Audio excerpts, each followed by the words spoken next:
Everybody in this room was trained by the wisdom of this world, whether you like it or not, knew it or not. By sheer instinct, you grew up a certain way. All our emotions looked a little the same. Some expressed a little more than others in some avenues more than others. So we type our personalities, and we're this personality and this, and everybody's labeling themselves with letters or numbers. Because we're so desperate for identity. And then when you do that, then you get justified in however you express yourself, because you're this type, you're this number, you're this personality. You're studying a fallen person. And you're locking yourself into an expression that doesn't even come from Him. That's right. And then people spiritualize and say, well, God made me this way. No. Adam made you that way. I've heard this one a lot since I've been saved. Well, God gave us emotions, brother. He didn't give you the emotions you grew up with. Don't credit Him for those crazy things.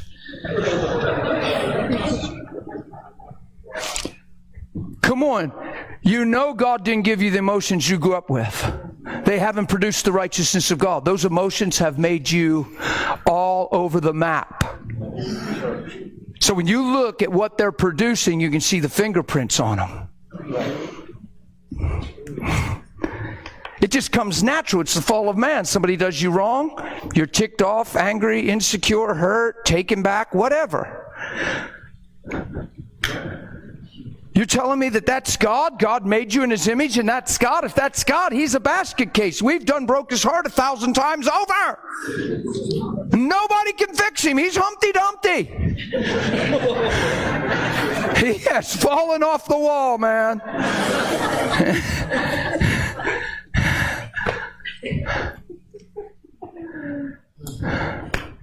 Thank you, Lord. He's amazing. Thank you. On your worst day ever, He wasn't taken back.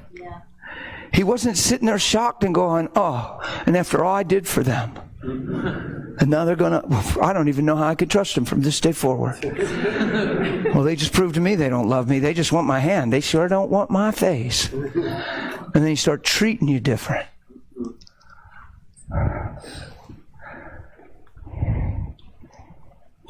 You know why He doesn't do that? It's not because He's God. It's because He's love. We're so generic with Him. Well, because He's God. No, it's because He's love. And He made man for His image, and He said the goal of our instruction, 1 Timothy 1:5, is love. And He said if you don't have love, you got nothing. He gets extreme with it, with giftings. He says you can have knowledge of all mysteries. All knowledge, all mysteries. That's a spiritual icon to us. Somebody that has knowledge of all mysteries, that's the closest thing to Jesus we've seen. That's a pretty big deal right there. Everybody wants impartation from that dude. All knowledge, all mysteries.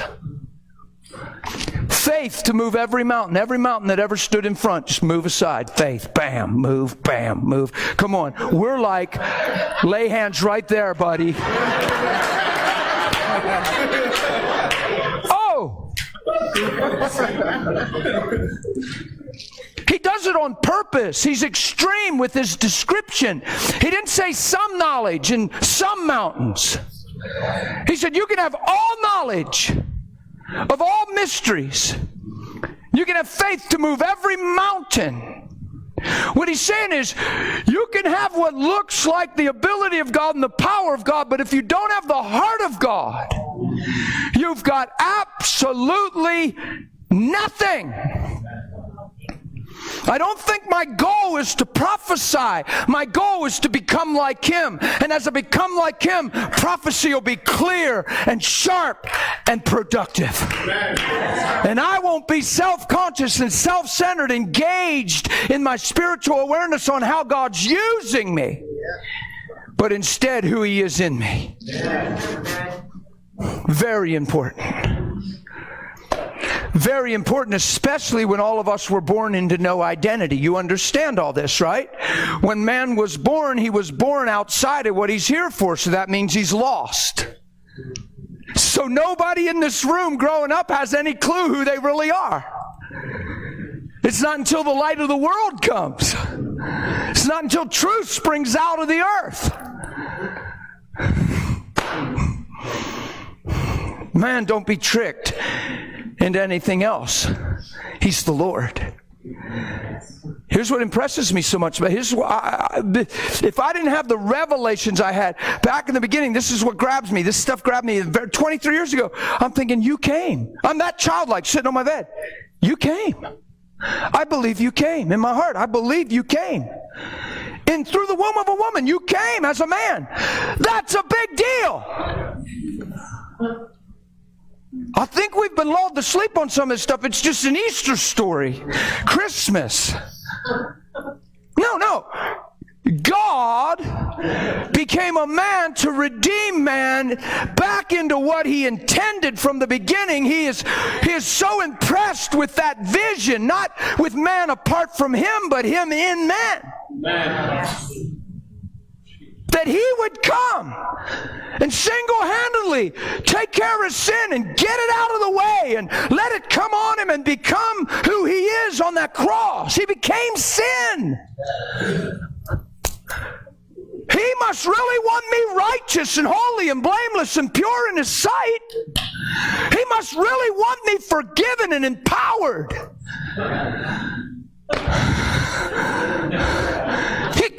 Come on, we got to let first things matter first. You know, is the fact that he came something that has our attention, or have we been religiously lulled to sleep by that knowledge for all these years? And then other things matter more than what matters most. And now it's how I'm doing, how work's going, how I'm being treated, what family member just did something off the wall, how your spouse just, oh my goodness, one of my kids, help me, Jesus. So are we reduced to that? Just trying to get by, just getting through, gospel survival kit?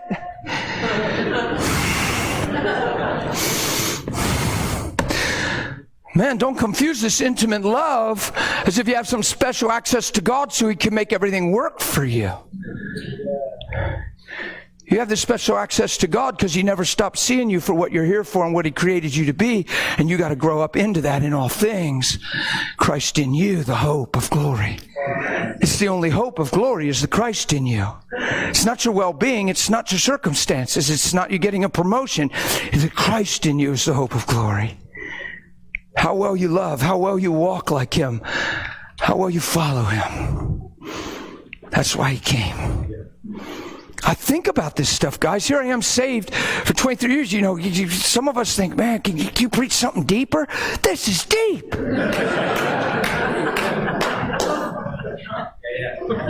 He came. We ought to sit on that long enough till it freaks us out. I mean, because then he's saying, watch what he's saying when he comes. I know who you are. You're worth it. I've known you from the beginning. You don't know who you are. You think you're this, that, or the other, or a product of this or that. No. I know you from way back. And no matter where you've been, love hasn't failed. I haven't changed my mind about you. And when sin has abounded, grace has come greater. We ain't letting the devil win this thing. We are in this thing for keeps. And I'm going to pay a price, become what you were, so you can become what I am, a son from the beginning. And I'm going to put my life in you, my nature in you, and I'm going to restore you. Or we've all sinned and fallen short, and we got to pray this prayer so we can go to heaven when the trumpet blows.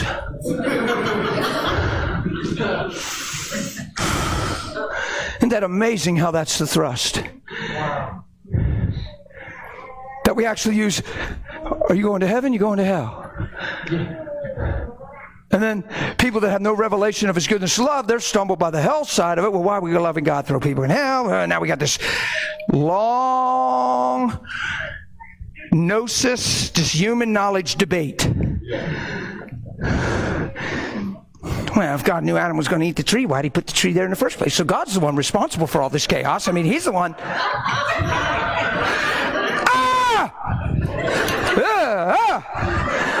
only reason you can think that way is because Adam ate the tree.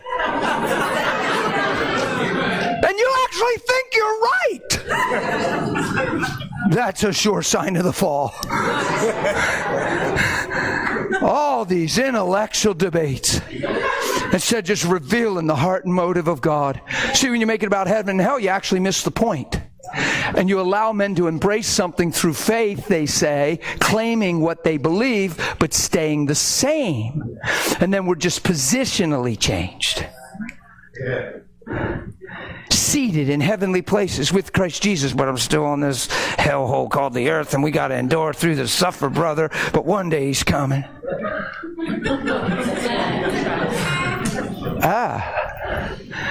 That doesn't sound exciting. I honestly believe that's deception. Christ in you. Not just the person beside you.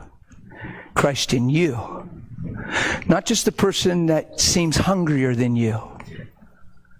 Christ in you. Christ in you. Yeah.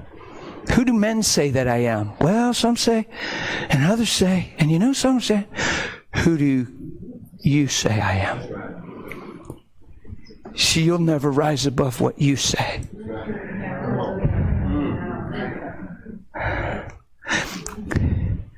And what you really say, this isn't harsh, what you really say will be revealed through the way you live your life.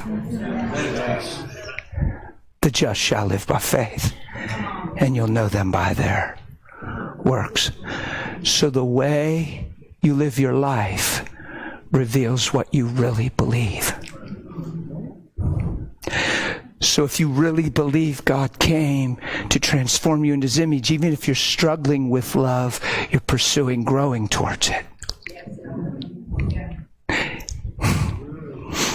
Even if you're struggling with forgiveness or unforgiveness, you're not justifying it, talking around it, and staying the same. You're before Him. You're talking, you're praying, you're seeking. Yeah? See, we're not talking about perfection. We're talking about purity of heart. Talking about growing up into Him. Because see, you can't let anything own the why behind your life and have possession of your heart. The why behind your life is your heart. Why you live, why you wake up, why you say that, why you do that, why you go there. You know, people go on a mission trip. Sounds so good in Christian. You can go on a mission trip for wrong reasons. You can pursue being a pastor for wrong reasons. Why do you do what you do? Because if the why is not seeking first the kingdom of God and for His true glory, that's how you can have knowledge of all mysteries and don't have love and miss the boat. You can give all your goods to the poor. Well, the poor will have your goods. And they'll be happy for a season till the goods are gone. But you'll have nothing if you didn't do it because of love. Well, why would I give my goods, all my goods to the poor if I didn't have love? Because you might do it for name for yourself. You might do it to feel good about yourself. You might do it for the simple, shallow accolade of somebody saying you're awesome, and you need to believe that, so you got to hear that.